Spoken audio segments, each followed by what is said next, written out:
All right. What's going on, party people? This your man Griff. Hey, just in time. When I say that, I mean, as y'all see, I got my gear on, body cams, reflective vests, all that stuff, just so that people know I'm out here when I'm doing my house inspections. You might be able to hear it, I don't know, but the rain is coming down pretty fiercely right now.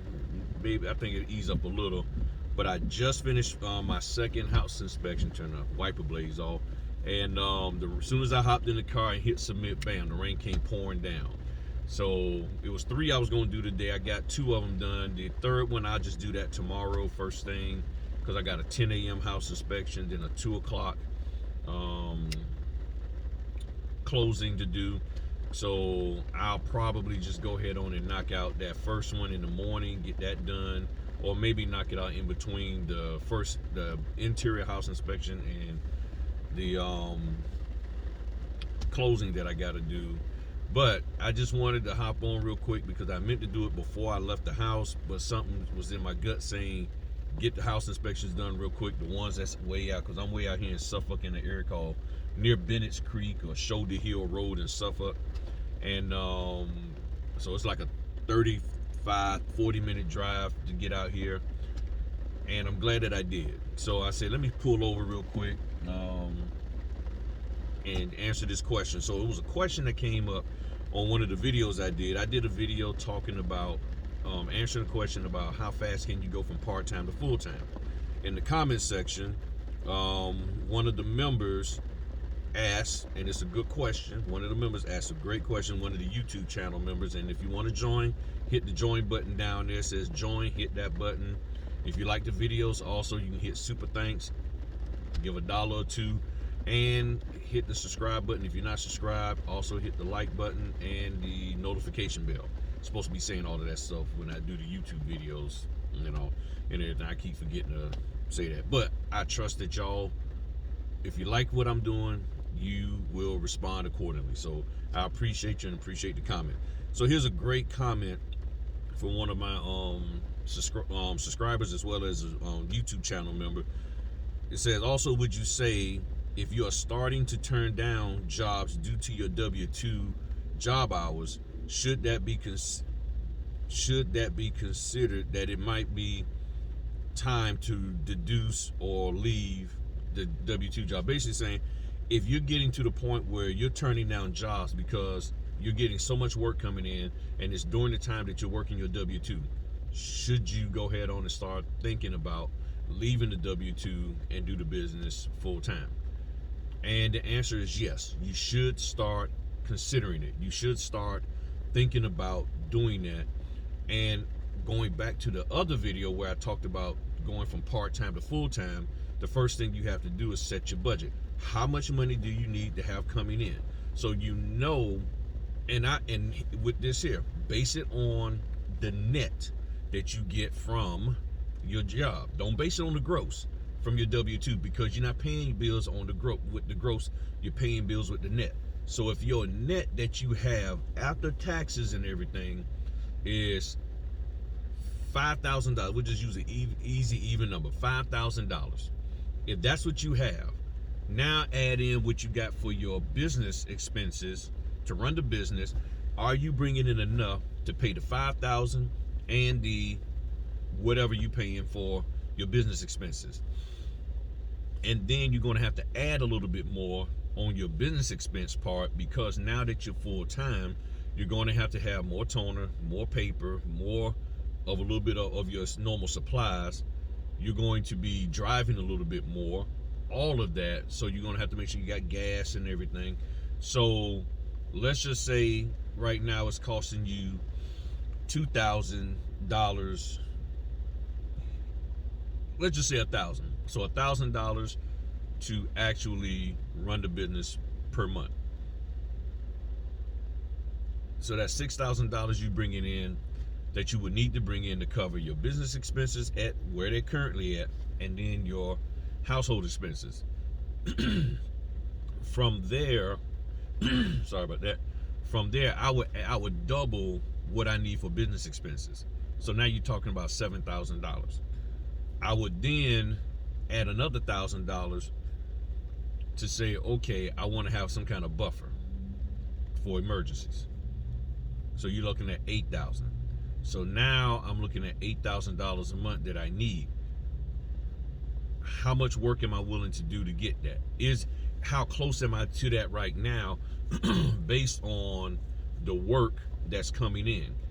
The work that's coming in, am I close to that 8,000 or am I just off from that 8,000? That's the question, you know, how far off am I from the 8,000? Okay, these people must be cleaning crew or something. No, I'm just sitting in front of this building. Somebody just rolled up. Got my mace. Just gotta make sure ain't nobody rolling up. Nah, these two ladies, I don't think they about to put the beat down on me or nothing. All right, so that's what you have to take into consideration. So for me, when the business was coming in and I was sitting here and I made up my mind, I said, okay, I want to go full time. I am going to go full time. I said, again, I need 6,000 minimum. How much am I willing to work? What's the average fees that I'm getting paid for this stuff?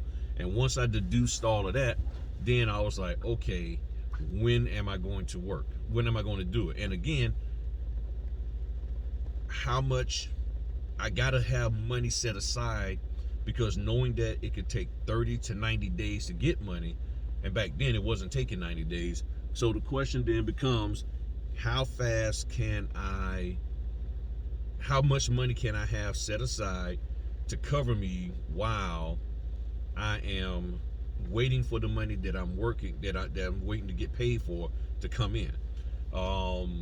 But you do need to take in consideration that if you're getting a whole lot of business coming in, a lot of opportunities coming in, a lot of phone calls, a lot of notifications that you probably could get assigned to, then you may want to consider that.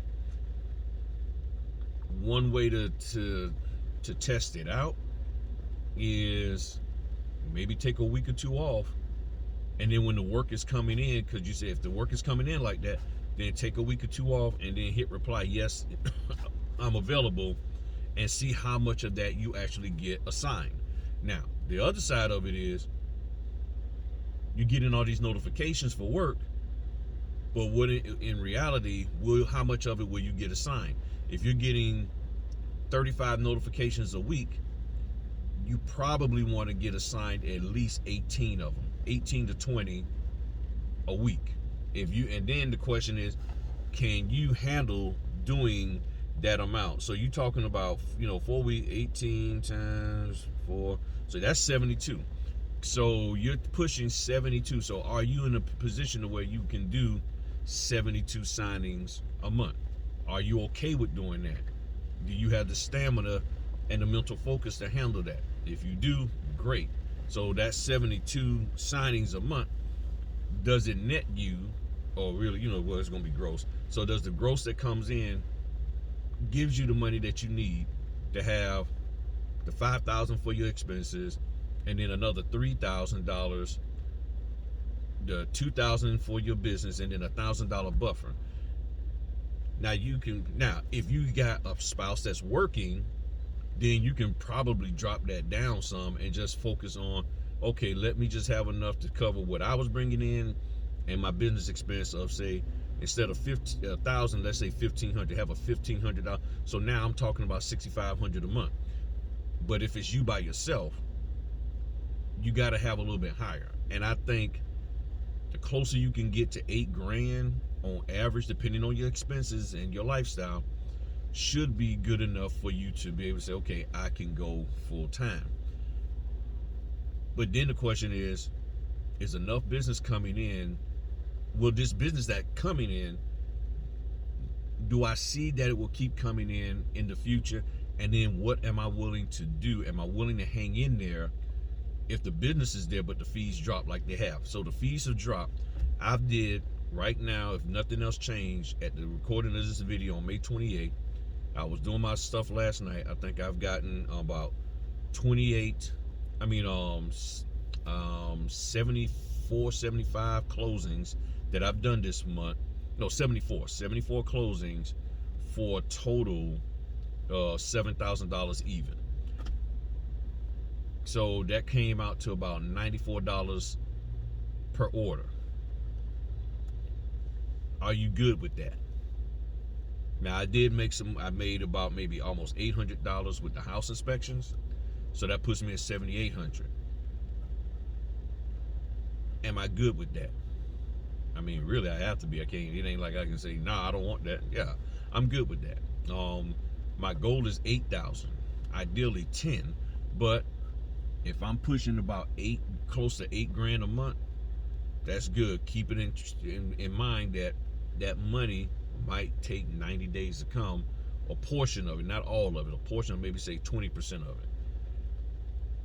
And then I still got money coming in from others, from what I did, in 2 months ago.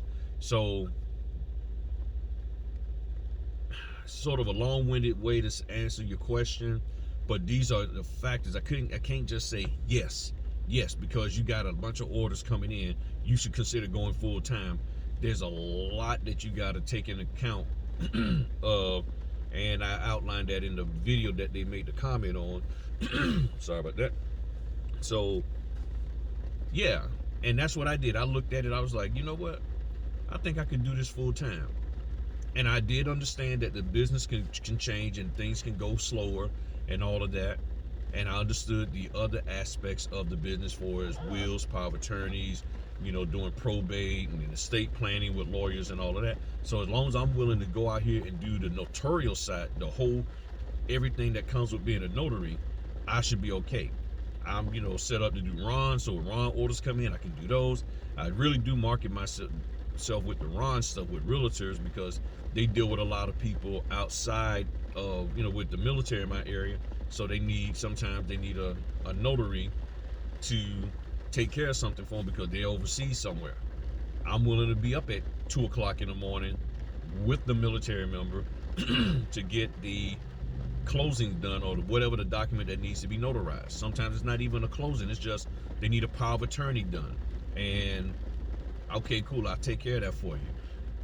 Might be some kind of child custody paperwork, or whatever the case may be, that they got to sign for, because they was married and had kids with this person. Now they married with somebody else, and they got to file some kind of paperwork. Might be something with the government, to get benefits for the kid. Who knows? And they're overseas. No problem, I'll take care of that. And the reason why is because the military, a lot of times they use the emboss seal, and because they use the embosser, it's not photographically reproducible, and they're not really cool with doing the pencil thing. The military people are not going to do that.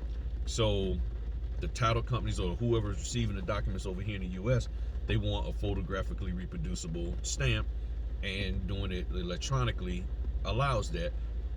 Have that ink stamp on there. So that's what I can do for them. So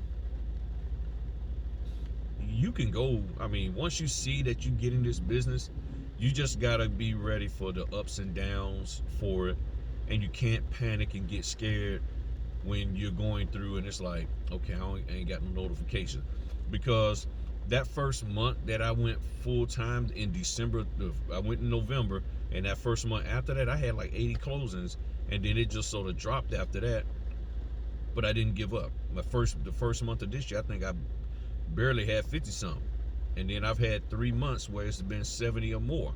So it happens, it really does happen. But you just gotta stay vigilant and consistent with it, and look at all the factors. You look at all the factors. If you don't go in this blind, then you'll be okay.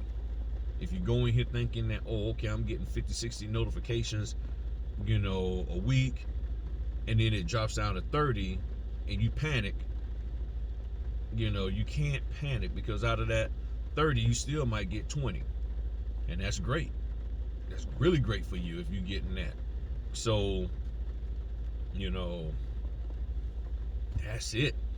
Yes, you getting orders in, that's doing your W-2 time, but you're turning them down because of the W-2, you should start looking at whether or not you're going to leave or can leave your W-2, come up with a plan, and that's how you do it. And it's no different than if you're trying to go from one W-2 to another W-2. You look at the situation and you make a plan for transition. And if you make a plan for transition, you will be fine. If you go out there without a plan for transition, it could blow up in your face. That simple. All right, y'all, I'm gonna head on home, and I was supposed to have been barbecuing today, smoking some food, but the weather's too bad for me to be out there in that rain. So maybe I'll be able to do it tomorrow on Monday. Hopefully. If not, I'll figure out something. I'll just cook my lamb. It's lamb leg. So, you know what? Nonetheless, I'm going to cook that sucker today because I don't feel like waiting a couple of more days. So I'm going to have to season it up. And I got my rosemary and all that good stuff. So I'm going to put that on there. And I'm going to cook it up this evening. And if I'm going to go home and get it prepared now, I'm going to prep it up and cook it. And have me some lamb leg later this evening with some rice and some vegetables, and then hopefully get me some dessert. Gotta figure out what kind of dessert that I need. What y'all's suggestion for me on dessert? I do want some cheesecake, so I could get some Junior's cheesecake and some ice cream. So what do y'all think? You know, and matter of fact, what do y'all think would go good with the lamb leg? Because I know I'm the plain guy. I just go with some regular vegetables and some rice, but maybe some potato salad and some coleslaw. I don't know. Y'all tell me what y'all think. All right. Talk to y'all later. Peace.